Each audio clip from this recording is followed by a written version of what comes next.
Hello and welcome to this month's video for MMTV from the SDM Foundation. It's also going to be on YouTube, so if you're watching there, hello. Zoom has seen lots of changes throughout its lifetime, and even more so lately. It has taken even greater steps to change what it has available for all of its customers and users. If you're really just looking for something that's more of the basics and just how to simply do the very most simple things about attending a Zoom meeting without any issues, then you can check our previous videos on YouTube concerning Zoom. That will help you more in that regard. However, this video is going to be about some of the more advanced features that you might not necessarily need to know about if you're just quickly attending a meeting. However, it still might be of interest to you. As of, the early months of 2023, there have been several new iterations to Zoom that include a deeper amount of integration, like Zoom Mail and Zoom Calendar, which we will check out momentarily. However, some of the other additions are things like templates and whiteboards, which will be useful for anyone that is giving any sort of presentation, and it gives you an idea of what whiteboards can be used for in general, although we have touched on that a bit. The introduction of apps, and as you can see, there's quite a plethora of apps. We won't have time to go into these too much, but it is a good place to start with just looking at all of the new abilities Zoom offers. The integration of things like apps is absolutely huge because it allows many other creators outside of just Zoom themselves to be able to create features for Zoom. So as you can see, that in itself sort of opens up Pandora's box in a way, to endless possibilities.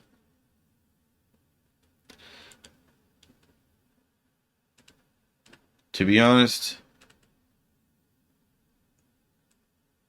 even I'm a bit overwhelmed, as you might be able to see, when it comes to the type of things that we can add.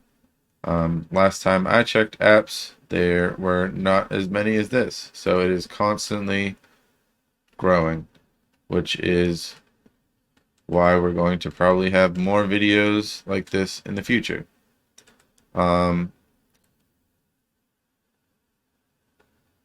This, for example, would allow integration of Google's chat into, I would imagine, the chat function that's already here, but it would specifically be the exact same chat that would appear if you were to go to, your web browser like Google Chrome here, and then go to, any Google affiliated site and use the chat function to chat with another member of your workspace.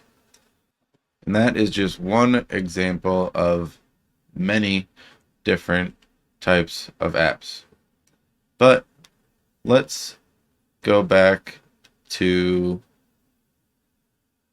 Mail and talk about this Zoom Mail integration.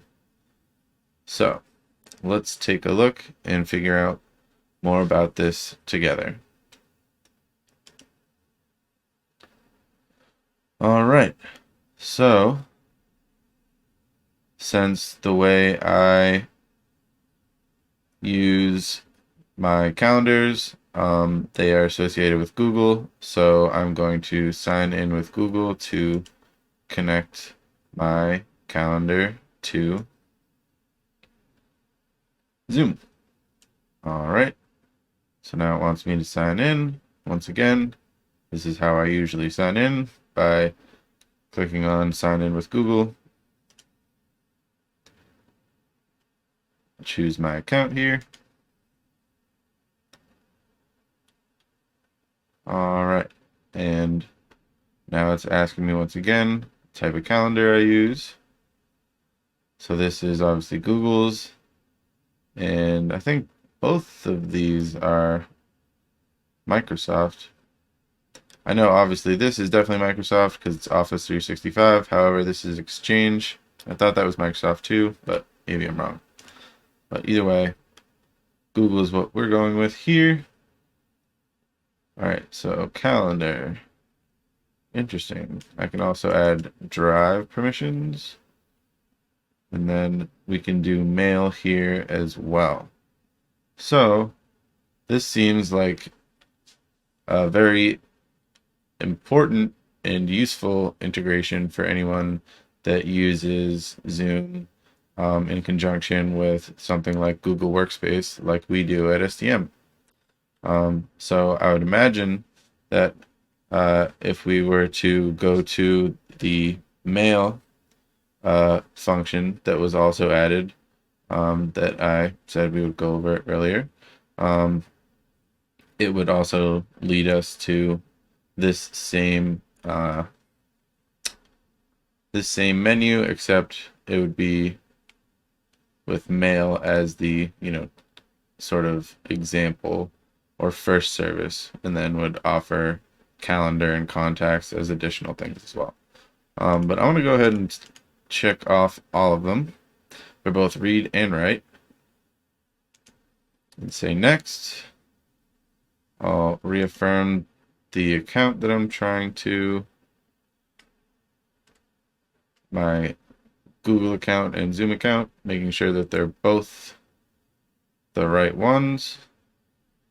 It's letting me know all the things that Zoom will have access to, like my Google Drive. All right. Okay.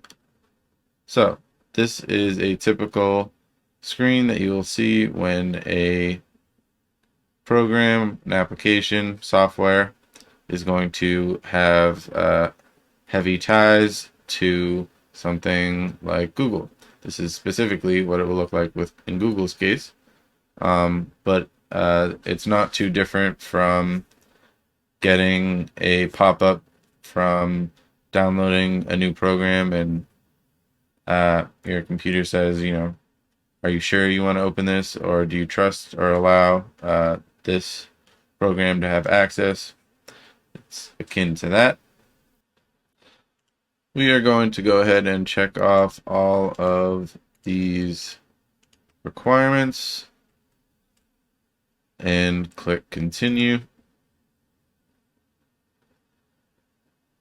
And then we're going to say open in Zoom meetings. At some point, I'll probably check this off. If you, one moment.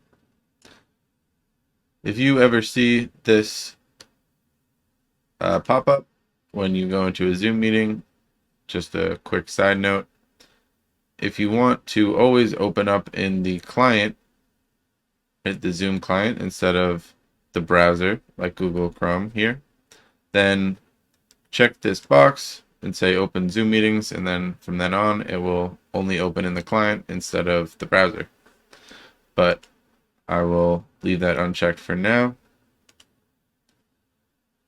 All right, so now I am back in the client, and because of the change or the new integration has caused my window to change as well. All right, so now I have my mail attached to Zoom. However, I'm going to have all of this blurred out because of previous problems with showing mailboxes. But even though the contents are going to be blurred out, as you can see over here on the left, I clearly have my inbox, drafts, sent, trash, all the usuals, as well as any labels from Google that I already created, since this is a Google email account, Gmail. And I can compose. You can even go into settings, change the type of view. So you can have split view, which is probably what I prefer. So I'm going to keep it like that. Then you can go into email preferences and give them feedback. So this is definitely a feature that anyone that uses Zoom on a regular basis is probably going to want to check out. I can already tell that I think the rest of the team at SDM will most likely opt into this. And if we switch over to the calendar, we can see that this has integrated extremely well. Also, this is fantastic. And it even goes backwards and integrates how the calendar was previously, or anything that was just on the calendar at all. It integrates your whole calendar system from the chosen workplace integration, whether it's from Exchange, Google, or Office 365, and brings it into Zoom. This is quite nifty. You can imagine that the uses of this are very convenient, and I don't see any reason to not do this if you use Zoom a lot, as well as take advantage of your calendar in a workspace such as Google Workspace. And since we gave Google permission for reading and writing in Zoom, or Zoom permission rather, to read and write, we can even create new events. So after clicking on new event, it opens up in this side panel on the right, and we are able to see all sorts of different options for a Zoom meeting that we would be able to create. It doesn't allow you to create just any event on the calendar, at least not from this new event button. And if we were to hit more options, doesn't look like we have the ability to do anything besides add a Zoom meeting from there either. But that is still very nice. Yeah, so we can't just, right click or add anything besides a Zoom meeting onto the calendar. All right, so another feature was the ability to start a group meeting from the chat menu, which is definitely convenient for quickly convening everyone. Looks like Zoom has made some really good integrations. I'm sure they get lots of positive feedback. Also, if you didn't know, you can now send video messages, and the chat functionality, even without outside integrations from apps like we were talking about earlier, there is a lot more functionality within Zoom's chat. All right. Quite interesting. And as you can see, now that I've integrated mail, I have a notification up here that I got a new email. This will probably make me check my email even more frequently, since Zoom is really good about or Zoom is something that I often pay attention to on a regular for new notifications, so that will make things even easier for me. So why don't we go ahead and start a meeting for right now. Connect your calendar or schedule a meeting. My calendar already is connected. Interesting.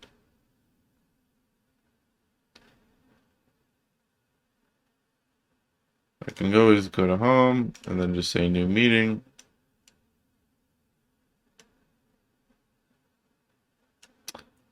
Okay. So I just got a notification in the top right of my screen. I'll take a quick screenshot of that to add it to the video. So since I'm using my camera as well as my microphone and my speakers, I'm going to not connect any of those. And I just got this error message saying that it can't connect to my camera because it's already in use for this video. Alright, so I'm going to close this and we'll go ahead and just take a look at the meeting layout to see some of the things that might be a little bit different than the last video. So I think captions and maybe the beginning of apps was in the last video. However, if apps wasn't, now it is. Also, support is definitely new. And so is focus mode, which, like focus mode and a lot of other things, will turn off notifications from Zoom. And I'm not sure about outside of Zoom. Why don't we find out? But before that, it also has the ability to connect to live streaming in various live streaming services, such as on Facebook, YouTube, Twitch, and Workplace by Facebook, which is probably another workspace area, which is another word that's going to drive me crazy because they're all going to have their own iteration of that. Okay, so let's see what focus mode is all about, and then we'll check out support. All right, focus mode. Participants will only be able to see host videos, shared content, and videos of Spotlight. Oh, interesting. So, ignore what I just said about focus mode. It's not like the other iterations of it. It's actually even cooler. This is something that will be very useful for lots of Zoom meetings. So, as you can see, it says participants will only be able to see hosts, videos, shared content, and videos of spotlighted participants. So, once you start focus mode, only I am able to control what everyone sees. So it's sort of like locking everyone into host mode and only choosing who's allowed to speak and respond and things like that. This is quite a good feature for all sorts of large-scale meetings or classes specifically. I think that is going to be used a lot. So why don't we check out what support does? I imagine this. Oops. Is not what I thought. It's actually getting support. That is amazing. So, we will have to recommend someone tries this next time they call with a Zoom issue. But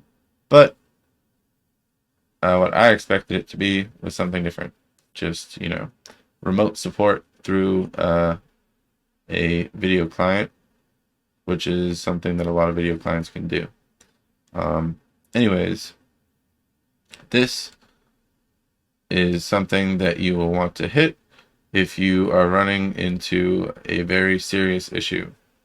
If it's something like, if it's something very quick that just happened, if you haven't spent at least 15 minutes on yourself trying to figure it out, or, giving SDM a call, don't go right to this. But if you're having a long-standing problem or something that you just can't figure out, or, that maybe even we at SDM don't know, hitting support seems like will get you in touch with a Zoom representative who will help you figure out your problem.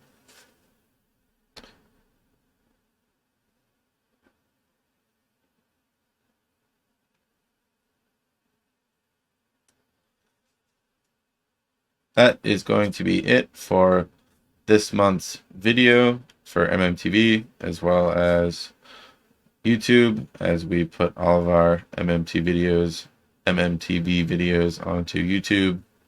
So I will see you next time. Bye.